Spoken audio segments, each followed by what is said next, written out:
Welcome back to Major Antonio's presentation of Running the Blockade, a personal narrative of adventures, risks and escapes during the American Civil War, by Thomas E. Taylor. Chapter 2, My First Attempt on the Despatch. Were it only for the glimpse it gives of the state of the mercantile marine 30 years ago, my first voyage would be worth relating. Those who do not know how things were before the Plimsoll Act had made a revolution in merchant shipping would hardly believe what a man even in my position was expected to undergo without complaint. The steamer that had been purchased as a blockade runner, like most others at this time, was quite unfit for the purpose. To explain that she was a second-hand Irish cattle boat will convey to those who have voyaged in St. George's Channel a fair idea of what she was. Those who have not must understand that the average quality and condition of such craft are very low, and the Despatch was not above the average. Her boilers were nearly worn out, her engines had been sadly neglected, and added to this, she drew far too much water for the hazardous entrances of the blockaded ports. But so indifferent were the ships at this time composing the blockading squadrons, so insufficient their numbers, and so inefficient their crews, that during the first year, small sailing vessels of light draught and ordinary trading steamers were employed for the purpose of running the blockade. As has been shown, anything was thought good enough for a blockade runner then, and no time was lost in getting a cargo on board the Despatch. In choosing this, there was not much difficulty. In January, a vessel flying the Confederate colors had put into Liverpool. She had run the blockade out and was thus able to bring us not only the latest news of the Federal fleet, but also full information of the kind of cargo that would be most welcome in the southern ports. The chief requirements were war materials of every sort, cloth for uniforms, buttons, thread, boots, stockings, and all clothing, medicines, salt, boiler iron, steel, copper, zinc, and chemicals. As it did not pay merchants to ship heavy goods, the charge for freight per ton at Nassau being 80 pounds to 100 pounds in gold, a great portion of the cargo generally consisted of light goods, such as silks, laces, linens, quinine, etc., on which immense profits were made. At this time, there were no mills and practically no manufactories in the Confederate States, so their means of production were nil.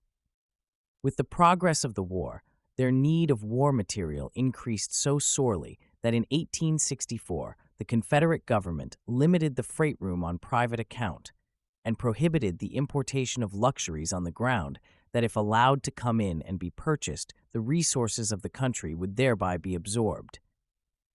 As soon as her lading was complete, a start was made. And what a start it was!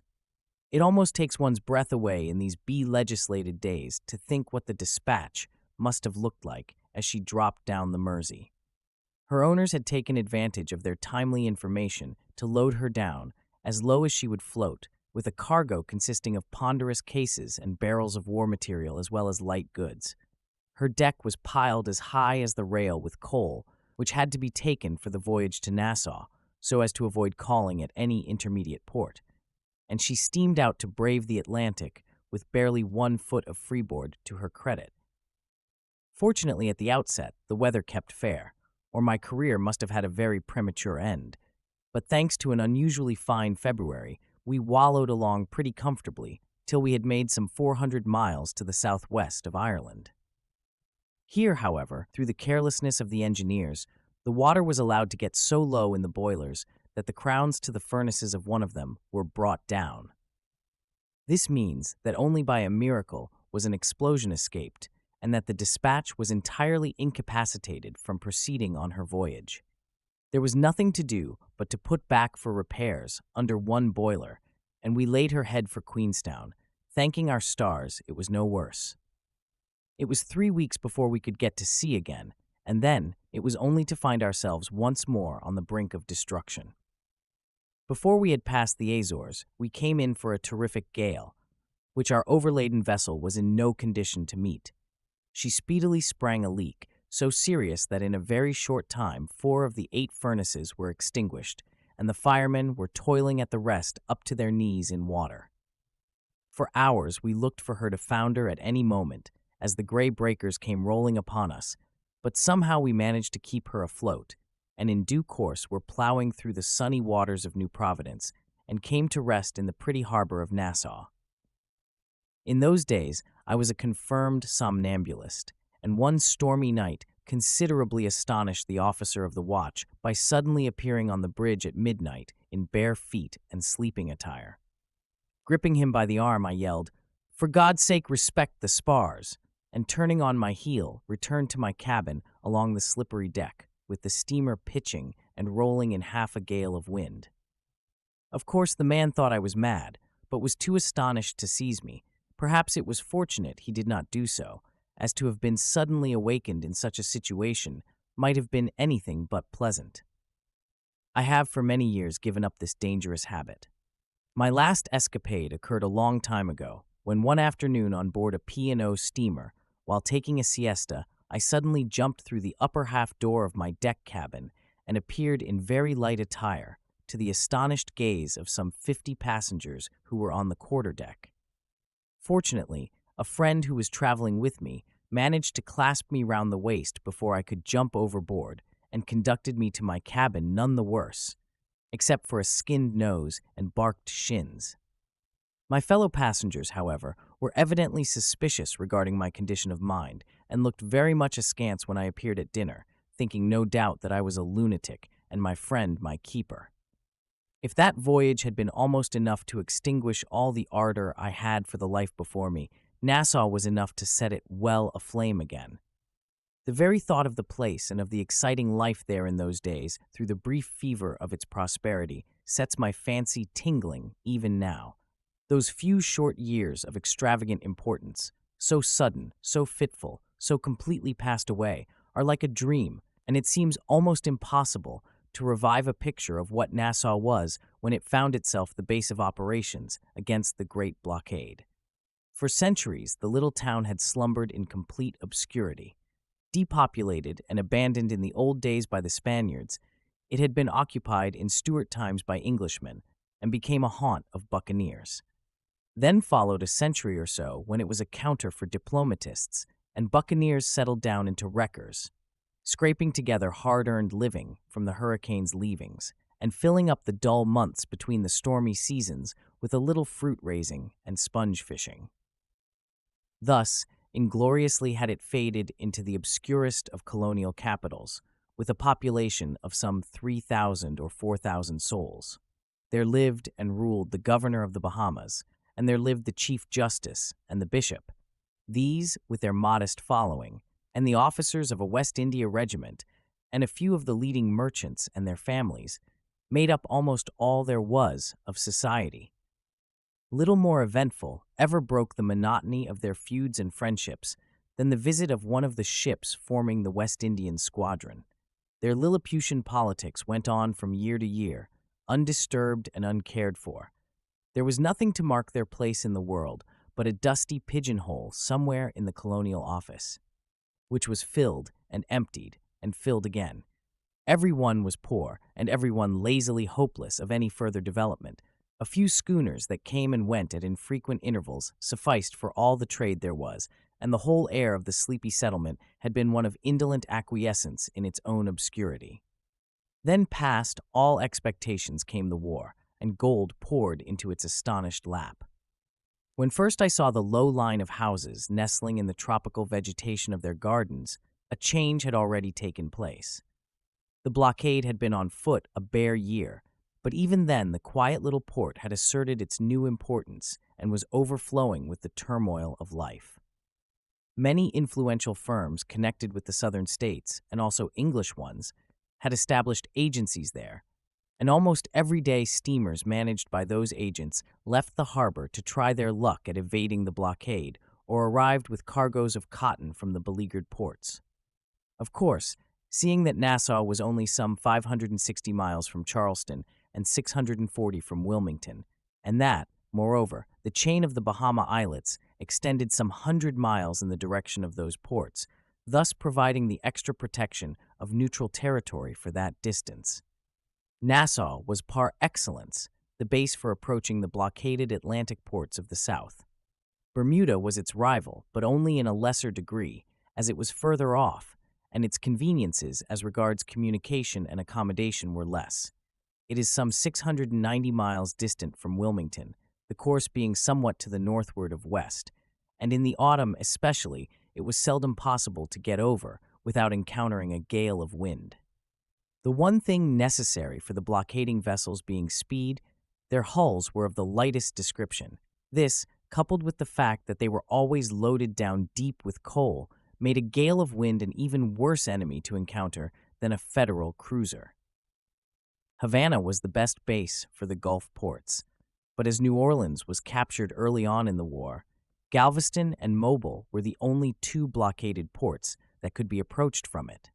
And seeing the difficulty there was in procuring cotton at those places and of disposing of inward cargoes, the trade done with them was a flea bite compared with that from Charleston and Wilmington. At one time, the trade of these two ports assumed very large proportions. The number of vessels employed in it was astonishing, and no sooner was one sunk, stranded, burnt, or captured than two more seemed to take her place. Of Southern firms, Messrs. Fraser, Trenholm & Co. did the largest business, as they were not only engaged largely on their own account in blockade-running enterprises, but they were also agents for the Southern States government. Their representative in Nassau, Mr. J. B. Lafitte, a charming man in every respect, occupied a most prominent position, in fact more prominent than that of the governor himself, and certainly he was remunerated better.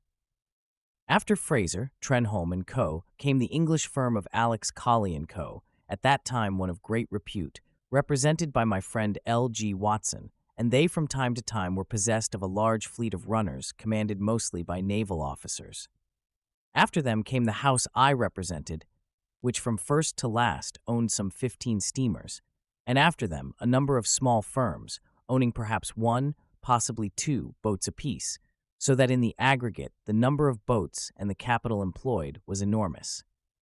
So nicely has nature dispersed the Bahamas that they afforded neutral water to within 50 miles of the American coast, and no sooner was the blockade declared than the advantages of Nassau as a basis of operations were recognized and embraced. The harbor was alive with shipping, the quays were piled with cotton, the streets were thronged with busy life. So far grown and established indeed did I find the business of blockade running, that I was seized with a sense of being late in the field, and with a desire to rush in and reclaim lost time. Fortunately, there was little to delay us, so, full of impatience and excitement, we set about preparing for a run. Our supplies were ready, and in the harbor lay a bark, which had been sent out to act as my coal store ship, and afterwards she was to carry home any cotton we should succeed in getting out. Nothing seemed wanting for a start, but I was doomed to disappointment. No sooner did I begin to pick up the lore of the place than the unpleasant truth came out. Even in the early days, there were men whose tales of successful trips gave them a reputation as blockade experts, and every one of them condemned the Despatch as wholly unfit for the work. The blockade was already gaining system and coherence. The Northerners, no longer content with simply blockading the Confederate ports, had established a chain of powerful cruisers which patrolled the seas from the American coast to the very entrance of Nassau Harbor. The old Despatch was much too slow to stand a ghost of a chance of escaping them. Moreover, she drew so much water that the Charleston bar was the only one she could hope to get over, and it was now so strictly watched that a craft so unhandy was certain to be captured in the attempt. After all I had gone through, it was a bitter pill to swallow, but it was impossible for a man entirely without experience, as I was then, to ignore the exasperating unanimity of the experts. Therefore, after consultation with the local agent of my firm, I resolved to sell my cargoes on the spot and get both vessels home to the best advantage. Still, I was not without consolation. Although within a year of the beginning of the blockade, the North, in pursuit of a steady policy, had secured various bases on the blockaded coast for the use of their squadrons, which were rapidly being augmented by improved types of vessels, and had thereby reduced considerably the number of points to be watched. And though the business of blockade running was now becoming risky, no time was lost in endeavoring to meet the new demands on our energy and skill. If the Federals were learning the business, so were we. It was clear that the blockade runners must not only be increased in numbers, but must be improved in type. The day of sailing vessels and ordinary trading steamers was over. Accordingly, steamers of great speed were ordered to be built expressly for the service. I knew that at home, one of the first vessels specially built for blockade running had been laid down and was rapidly being completed. Also, that she was to be placed under my charge as soon as ready. Accordingly, towards the end of the year, after making my preliminary arrangements, I went home full of hope, although sadly impatient at the year's delay caused by all the mistakes and disasters. Before getting there, however, I had an anxious time to pass through. It was necessary to provide some employment for the Despatch and her consort, the bark Astoria, and as no direct freight could be obtained for either, I had to cast about for intermediate work for them.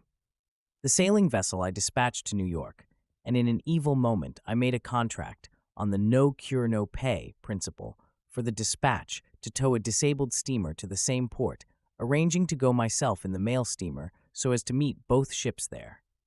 After I had completed my Nassau business, I did so, and on my arrival at New York, I was disgusted to find both vessels in quarantine with yellow fever on board. Also that the Despatch had dropped her tow off Port Royal in a gale of wind and come on without her. This was a pretty mess for a youngster to be in a strange port like New York, where everything connected with Nassau was looked upon with suspicion and the fear of yellow fever was rampant.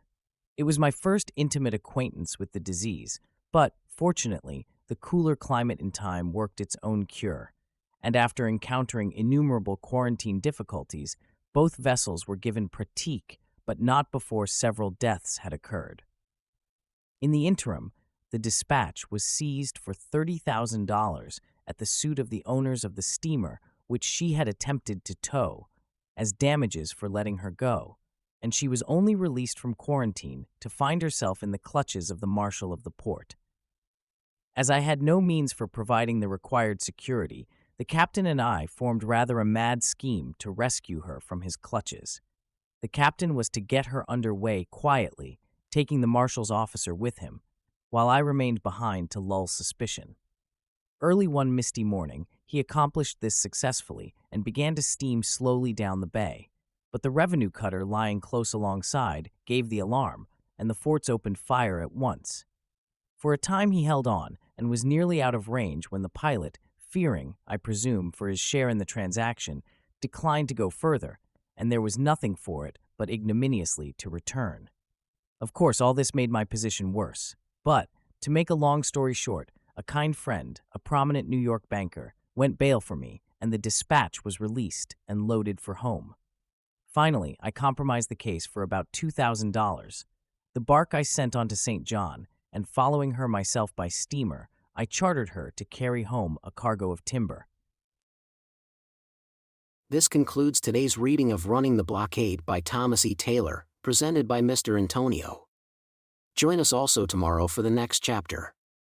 If you want the whole audiobook at once, you can download it for just $1.99 in our web shop at www.payhip.com/Antonio.